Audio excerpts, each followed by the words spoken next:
Fear of failure. हम बहुत से काम इसलिए नहीं करते, हमारे दिमाग में एक शंका होती है, पता नहीं मैं कामयाब होऊंगा या नहीं होऊंगा। इस कारण से हम काम को शुरू ही नहीं करते।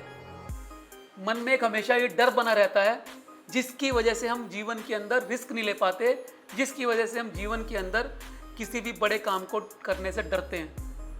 और बिना जीवन के अंदर बड़े काम करे, दुनिया के अंदर इतनी बड़ी बड़ी क्रांतियाँ हुई हैं, दुनिया के अंदर इतनी बड़ी इनोवेशंस हुई हैं, इतनी बड़ी बड़ी, इतने बड़े बड़े आविष्कार हुए हैं। अगर वो लोग भी ये सोच के बैठ जाते, आगे छाया देख के पीछे भागने का प्रयास करते, तो क्या इतनी बड़ी बड़ी इनोवेशंस, इतनी बड़ी बड़ी खोजें, इतने बड़ी बड़ी क्रांतियाँ कभी होती? आज के समय में जो हम हैं, आज जो हम जीवन को इतने आनंद और सुखपूर्वक जीने के लिए उद्यत हैं, जो उसके लिए तैयार हैं, तो क्या हम हो पाते? अगर हमारे पूर्वजों ने साहस नहीं दिखाया होता, उन डरों का सामना नहीं किया होता, तो आज भी हम उसी 50,000 1,00,000 साल पहले वाले मानव होते।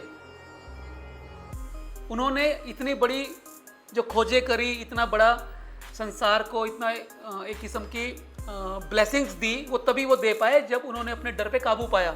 अगर आप हर समय भागते रहोगे, हर समय फ्लाइट मोड में रहोगे, कभी फाइट ही नहीं करोगे, तो फिर कैसे आप बड़े काम कर पाओगे?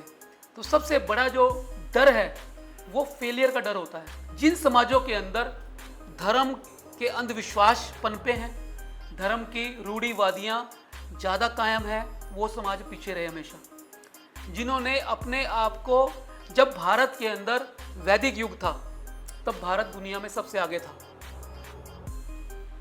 दुनिया का लीडर समझा जाता था। तक्षशिला, नालंदा जैसी यूनिवर्सिटीज़ के अंदर पूरी दुनिया के विद्वान, स्कॉलर्स, फिलोसफर्स आते थे पढ़ाई करने के लिए, पढ़ने के लिए आते थे। यहाँ से ज्ञान ले जाते थे, वेदों का, उपनिषदों का, और उस ज्ञान को जाके नई नई फिलोसफीज, नए नए दर्शन शास्त्रों की रचना करते थे। वो वैदिक युग था। उसके बाद क्या हुआ? जब हम भीरू बन गए, जब हम धर्म भीरू बन गए, धर्म से हम डरने लग गए, जब अंधविश्वासों का प्रकोप हमारे समाज के अंदर प्रचलित हो गया, हर जगह हरने लिए मतलब मुसीबतें मारने लग गए, तब क्या हुआ? हमारा पतन शुरू हो गया। हम कमज़ोर पड़ने शुरू हो गए। दुनिया भर के लोगों ने हम पे अटैक किए।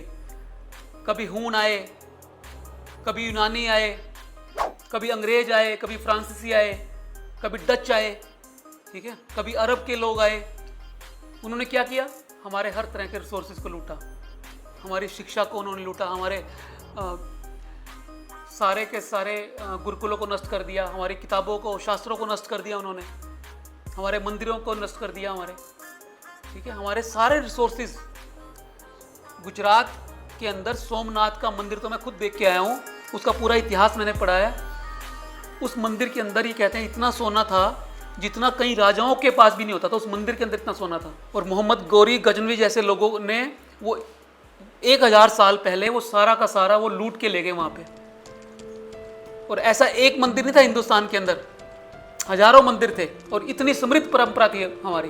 तभी तो भारत को सोने की चिड़िया कहा जाता था। पैसे के अंदर भी, गोल्ड के अंदर भी, और ज्ञान के अंदर भी, हर चीज के अंदर हम सर्वश्रेष्ठ थे, सबसे ज्यादा आगे थे। वो कब थे? वैदिक युग के अंदर।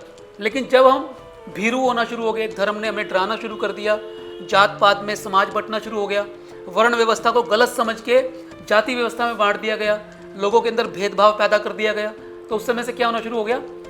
हमारा पतन होना शुरू हो गया। हम डरने लगे हर चीज़ से। वैदिक व्यक्ति डरते नहीं थे, क्योंकि उनको पता था कि जीवन का जो उद्देश्य है, वहाँ अद्वैतवाद जैसी चीज़ें थी हमारे पास। हमारे पास उपनिषदों जैसे खजाने थे, और उपनिषदों का ज्ञान पूरे ब्रह्मांड के अंदर, पूरी दुनिया के अंदर सर्वोच्च ज्ञान माना जाता है, जिसके अंदर हर व्यक्ति के अंदर उसी एक को देखने की क्षमता पैदा की जाती है। जब हमें पता लगेगा कि दूसरे व्यक्ति के अंदर मैं हूँ और मेरे अंदर दूसरे हैं सारे के सारे, तो आपको डर किस चीज़ का लगेगा? जब आपको ये पता लगेगा कि आपका शरीर और आपका मन आप नहीं हो, वो सिर्फ भ्रम है, तो आपको डर किस चीज़ का लगेगा? डर तो आपको शरीर का लगता है, ये मर जाएगा, बीमार हो जाएगा। आपको डर, आपको पैसे का लगता है, डर आपको संपदा का लगता है, डर आपको रिश्तों का लगता है। जो हमारे शास्त्रों के हिसाब से, जो हमारे दर्शन के हिसाब से, जो वेदांत के हिसाब से, उपनिषद के हिसाब से, जो एक्चुअल में है ही नहीं, जो इल्यूजन है, जो माया है, उसका डर लगता है। और जब हमें ये सारी चीज समझ आ जाएंगी, ये सब माया है, तो डर खत्म हो जाएगा अपने आप। तो सबसे बड़ा डर क्या था? डर क्या है? फियर ऑफ फेलियर, असफलता का डर, विफल होने का डर।